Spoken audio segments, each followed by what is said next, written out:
Hey everyone, my name is Ian. I work at the Fort Worth Public Library, and today I'm going to show you how to use recyclable materials that you have laying around your house and create a fun marble run using those materials. You can use toilet paper tubes, paper towel tubes, cardboard from boxes that you have. You can also use markers, you can use craft paper or construction paper or newspaper. Really get creative whenever doing this project because the opportunities are quite endless with this one. To get started, you should probably use the paper towel tubes or the toilet paper tubes as the base of your project. You can really get a lot of use out of these by either cutting them in half and then having two U shapes to build with, or you can use them just like they are and cut different shapes out of them to form different paths for the marble or the ball to roll on. You're also going to need a cup so that way you can capture the ball whenever it makes it to the bottom of your run. You'll also need some tape. Now I highly recommend using like painter's tape or some sort of removable tape.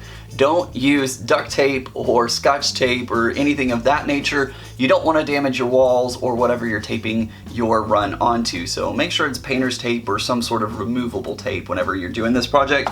And finally, you're going to need some sort of ball to roll down your marble or ball run. I have both a marble and a big bouncy ball. You can use what you have at your house and modify your path to follow whatever you may have. Okay, so let's get started. I'm going to start off with one of my toilet paper tubes and put a little bit of tape on it. So I'm gonna pull off a pretty big piece because it's gonna have to go all the way over the toilet paper tube, and I'm gonna tape it up onto the wall behind me.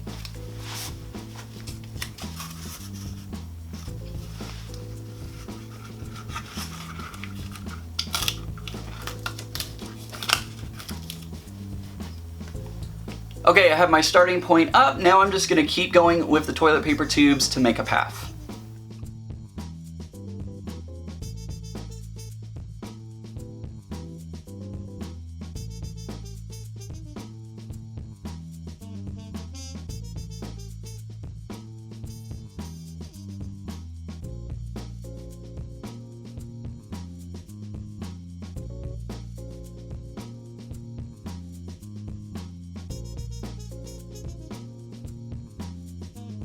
Alright, I have finished my marble run. It's a little short, but I think it's going to work great for today's example. And as I was going through, I tested it out to make sure that what I thought was going to work did, and found out sometimes it didn't quite work the way I thought it was going to. So make sure you're experimenting and using that scientific method whenever you're putting up your marble run. And lastly, I'm going to put my cup down here at the bottom so that way it catches the marble as it rolls out.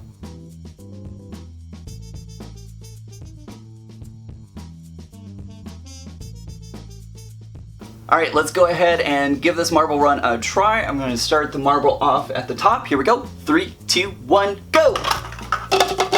Awesome, it worked! Alright, now let's put the bouncy ball to the test and see what happens. Here we go. 3, 2, 1. It kind of tore it up. Oh well. So as you can see, the supplies that you have at your house may react a little differently than what I have here, so give it a try and experiment. Some activities you could try to challenge yourself would be, can you make a marble do the loop-de-loop, or can you make it jump? Or even, can you use some extra cardboard and create some sort of interactive element that the marble has to activate? These are all the great ideas that you can use and try to challenge yourself with. Don't forget, we have a lot of great activity books available for you if you're interested in STEAM or STEM or even makerspaces. Check out the Libby app or the Overdrive website. You'll need to sign in using your library card. And if you don't already have one, visit the Fort Worth Public Library's website and you can sign up for one. I hope you enjoyed today's activity, and I can't wait to see you back here real soon. Bye!